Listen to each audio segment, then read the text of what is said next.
अस्सलामुअलैकुम। How are you my dear viewers. आज जो हम टॉपिक डिस्कस करेंगे वो है बेसिक स्टैटिस्टिकल कॉन्सेप्ट। ये चैप्टर नंबर 2 है 8614 का। इसमें हम जो है वो 3 से 4 टॉपिक को कवर करेंगे, जिसमें सबसे पहला है वेरिएबल और दूसरा है data and third is that sampling and population. First हम डिस्कस करते हैं वेरिएबल। Variable क्या है? The word variable is something that varies or something that is subject to variation. कोई भी चीज़ जो कि हम चेंज कर सकते हों, कोई भी चीज़ जो कि वजह बने वेरिएशन की, चेंज की। वेरिएशन का मेन मतलब क्या है? चेंज। तो इसको हम क्या कहते हैं? वेरिएबल कहते हैं। It has no definite value but can assume any set of values. इसकी कोई डेफिनेट वैल्यू नहीं होती, बट फिर भी हम अज्यूम करते हैं। In other words we can say that variable is a characteristic that varies from one person to another. इसके अलावा हम ये भी कह सकते हैं कि वेरिएबल एक ऐसी करेक्टरिस्टिक होती है जो एक पर्सन से दूसरे पर्सन से बिल्कुल मुख्तलिफ होती है। It is a characteristic number or quantity that increase or decrease over time in different situation। इसमें क्या है कि ये ऐसी characteristics होती हैं, नंबर होता है और क्वांटिटी होती है जो कि इंक्रीज़ और डिक्रीज़ हो जाती है वक्त के साथ साथ मुख्तलिफ सूरत हाल में, मुख्तलिफ सिचुएशंस में। In other words a variable is an image concept और a perception that can be measure. ये ऐसी इमेज कंसेप्ट और परसेप्शन होती है जिसको हम मियर करें। नेक्स्ट 3 टाइप्स हैं वेरिएबल की। कितनी? 3 types. The casual relationship, the design of study and the unit of measurement. The casual relationship. The casual relationship में क्या होता है? In casual relationship studies 4 type of variable operate. कितनी? 4 टाइप्स होती हैं जो कि वेरिएबल ऑपरेट होते हैं। Change variable. चेंज वेरिएबल वो वाले वेरिएबल होते हैं जो कि responsible for bringing about change in phenomena. Mean के कोई भी मजमुआ है या कुछ है, उसको चेंज करने का सबसे ज़्यादा रिस्पॉन्सिबल होता है, उसको हम change variable. Variable that affect link between cause and affect variable. Cause and affect जो वेरिएबल होता है, वेरिएबल्स होते हैं, उनमें जो लिंक पैदा करता है, लिंक पैदा करके अफेक्ट पैदा करता है, उसको कहते हैं वेरिएबल्स, जो कि सेकंड टाइप है। Outcome variable result from the effect of change variable. जैसे जैसे जो इफेक्ट चेंज वेरिएबल पर आ रहा होता है, उसके रिजल्ट को हम क्या कहते हैं? Outcome variable.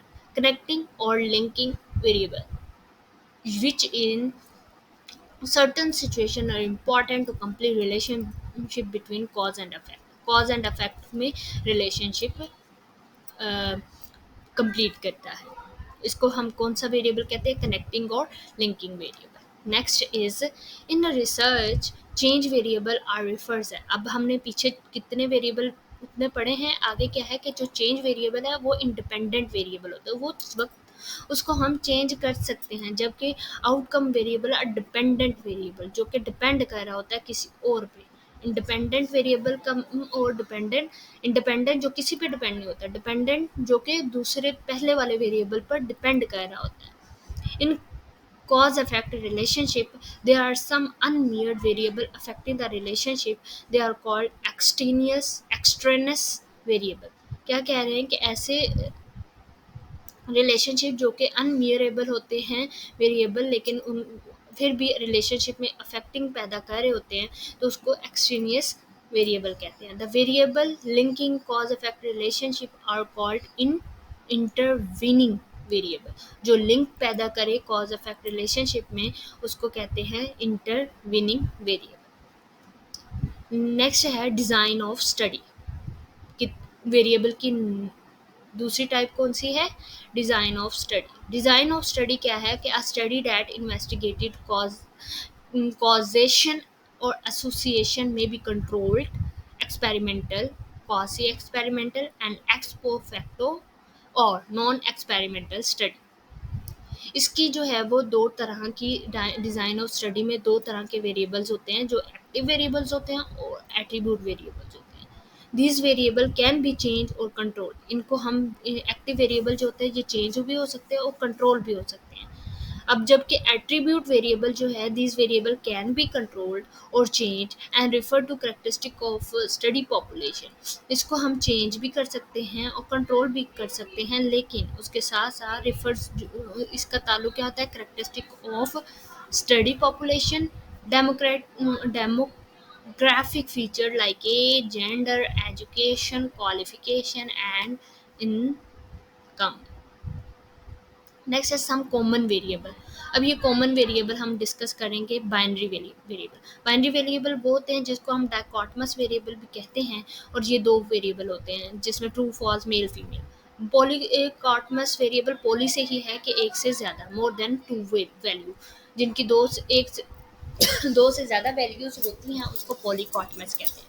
कैटेगोरिकल वेरिएबल जो कि कैटेगरी के तौर पे होती है, कैटेगरी इसमें होती है, more than one possible categories हो उसको हम कैटेगोरिकल वेरिएबल कहते हैं। जैसे कि जेंडर है तो जेंडर के अंदर मेल है, फीमेल, मैटरनल स्टेटस में मैरिड, सिंगल, डाइवोर्स, विंडो और brand of the product. Next common, जो मोस्ट कॉमन वेरिएबल है वो है कंफाउंडिंग वेरिएबल, जो कि हिडन इफेक्ट होता है on the experiment. Continuous variable जो कि इनफिनाइट नंबर ऑफ वैल्यूज होती हैं। डिपेंडेंट वेरिएबल जो आउटकम और रिस्पॉन्स होता है एक्सपेरिमेंट का, इंडिपेंडेंट वेरिएबल पे डिपेंडेंट वेरिएबल डिपेंड कर रहा होता है। इसके इंडिपेंडेंट वेरिएबल क्या, variable that is manipulated by the research, जो कि चेंज हो सकता है। नॉमिनल वेरिएबल क्या है, नेम ऑफ कैटेगोरिकल वेरिएबल। जबकि ordinal variable similar as categorical variable but there is clear order. Least common variable, less common variable, attribute variable, collider variable, covariant variable, criterion variable और dichotomous variable। dichotomous variable same to same ऐसे binary variable की तरह होता है।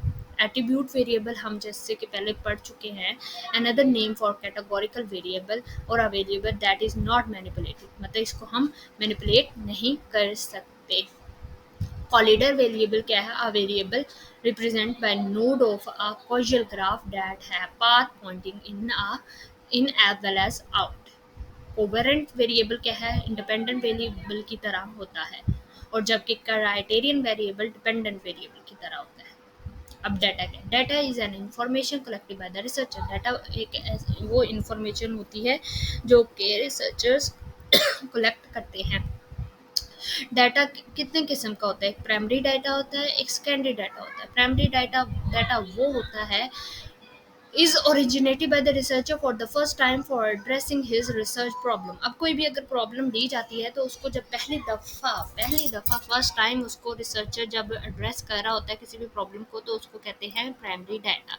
और इसकी ये जो है डाटा कलेक्ट की बहुत से मूड से कर सकता है, सर्वे से, ऑब्जर्वेशन से, फिजिकल टेस्टिंग, मेरी questionnaire field and so on। Next has secondary data। Secondary data, the information already collected and recorded by by any other person with a purpose not related to current research problem. इस जो secondary data होता है उसमें क्या होता है कि researchers पहले से पड़ी हुई मौजूद जो प्रॉब्लम होती है उसको, पहले से जो है इंफॉर्मेशन कलेक्टेड डाटा होते हैं उसको जो है वो कलेक्ट कर रहा होता है। It is rarely available for data and save time and cost of the research. ये सेव टाइम है, इसमें जो है वो ज़्यादा एक्सपेंसिव नहीं होता। इसको जो है वो इसमें जो है that this data may be limited in a number of ways like relevance and accuracy। Example of the secondary data are the publications, internal record of the organization, report, books, website and journal article। Next is the primary data and secondary data का difference है। Primary data क्या होती है, primary data जो है वो data होता है जो रिसर्चर्स जो है वो डाटा कलेक्ट करते हैं फर्स्ट टाइम, जबकि secondary data already existing data collected by the other research agencies and organization. Primary data is collected to address the problem in hand। Collection of primary data is laborious survey। process. जबकि उधर on the other hand collection of secondary data is easy and rapid, जबकि ये बहुत मुश्किल होता है primary data लेना और सेकेंडरी डाटा इजी होता है। फिर क्या है, source of primary data are survey, observation, physical testing, mailed question है, जबकि on the other hand source of secondary are the census data, publications, internal record, जैसे कि हम पीछे डिस्कस कर चुके हैं। Collection of primary data require large amount of resources, इसमें हमें ज़्यादा रिसोर्स की ज़रूरत होती है। On the other hand collection of secondary data is expensive and easily available, ये एक्सपेंसिव होता है और इजीली अवेलेबल होता है। Population and sample. पॉपुलेशन क्या होती है कि research population is a large collection of individual और object in which the researcher want to apply the study result. वो मतलब बहुत ज़्यादा लोग जो होते हैं उनका कलेक्शन ऑब्जेक्ट्स भी हो सकते हैं जिनके ऊपर रिसर्चर रिसर्च करना चाह रहा है। A small and representative part of individual having some attribute and some attribute and characteristic is called sample। फिर क्या है कि population is the main focus of our research question, population main focus होता है our research. Population is also known as well defined collection of individual or object known to the similar character। A sample is simply a subset of the subgroup of the population। ये जो population होती है ये main part होता है और इसके अंदर से हम सैंपल कलेक्ट करते हैं। ये क्या है, ये पॉपुलेशन है और ये सैंपल है। सैंपल जो इसमें रेड है ये सैंपल है, हमने ये मियर किया। मियर पॉपुलेशन में क्या करते हैं, measure use to describe the population are called parameter, measure use to describe the sample are called statistic. अब टाइप ऑफ पॉपुलेशन क्या है, टारगेट पॉपुलेशन और असेसिबल पॉपुलेशन। इसके अलावा अब है types of population. The target population is referred to the entire group of individual or object to which a researcher is interested to generalize the conclusion। This type of population usually has varied degree of characteristic। अब target population दो type हैं, कौन सी, एक target और accessible. Target population में क्या होता है कि इसके अंदर entire group of individual object जो है वो इन्वॉल्व होते हैं, सारे के सारे, और इस पर क्या है कि रिसर्चर जो है वो कंक्लूजन ड्रा करता है। इसमें जो है करेक्टरिस्टिक्स जो है वो वेरी करती हैं। जबकि असेसिबल पॉपुलेशन को हम लोग स्टडी पॉपुलेशन भी कहते हैं। It is a population to which researchers can apply the conclusion of the study. इसमें इस पॉपुलेशन के ऊपर रिसर्चर जो है ना अप्लाई कर रहा होता है कंक्लूजन, जबकि ऊपर क्या कर रहा है, जर्नलाइज कर रहा है, जर्नलाइज द कंक्लूजन, जबकि यहाँ पे क्या apply the conclusion of the study. This population is a subset of target population, ये सबसेट होता है टारगेट पॉपुलेशन का। नेक्स्ट है टाइप्स ऑफ सैम्पलिंग। अब सैम्पलिंग की टाइप क्या है, सैंपल जो होता है टारगेट पॉपुलेशन, जो हम पॉपुलेशन को कर रहे होते हैं उसके अंदर से हम सैंपल कुछ जो है वो इंडिविजुअल्स को लेते हैं, उनको सैंपल कहा जाता है। सैंपलिंग क्या है, सैंपलिंग की दो टाइप्स हैं, probability sampling and non probability sampling. Probability sampling में को रैंडम सैंपलिंग कहते हैं, non random sampling non probability को कहते हैं। प्रोबेबिलिटी सैंपलिंग क्या है, सिंपल रैंडम इसकी टाइप है। Next systematic, stratified, cluster. जबकि नॉन प्रोबेबिलिटी सैंपलिंग की है convenience, quota and judgement and snowball. अब जो है probability sampling, probability sampling, in the probability sample each individual is chosen with a known probability। जो भी हम इंडिविजुअल ले रहे हैं वो हम जानते हैं, क्या करते हैं, जानते हैं, तो उसको क्या प्रोबेबिलिटी सैम्पलिंग है। This type of sampling is known as random sampling और representative sampling and depend on objective judgement. और क्या है, ऑब्जेक्ट डिपेंड किसके ऊपर करी, ऑब्जेक्टिव जजमेंट पर। जबकि नॉन प्रोबेबिलिटी सैम्पलिंग क्या है, this technique depend on subjective judgement. क्या है, ये सब्जेक्टिव जजमेंट पे जो है डिपेंड कर रही होती है। It is a process where probability can not be assign to the individual objective. हम इसमें ये नहीं करते नॉन प्रोबेबिलिटी सैम्पलिंग में कि कोई इंडिविजुअल है जिसको हम जानते हैं, तो वो नहीं होता, बल्कि ये अननोन इंडिविजुअल्स को भेजी जाती है। It means the samples are gathered in a way does not give all individual in the population equal chances of being selected.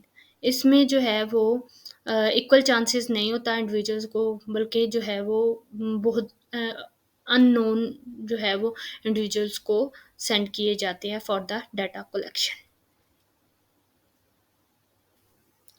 Thank you. Next video में जो मैं अपलोड करूँगी उसमें हम सैम्पल ऑफ जो टाइप्स ऑफ सैम्पलिंग की है, probability sampling की टाइप्स और नॉन प्रोबेबिलिटी सैम्पलिंग की टाइप्स को डिस्कस करेंगे इन डिटेल. Thank you. और काइंडली मेरे चैनल को सब्सक्राइब करें. Okay, bye.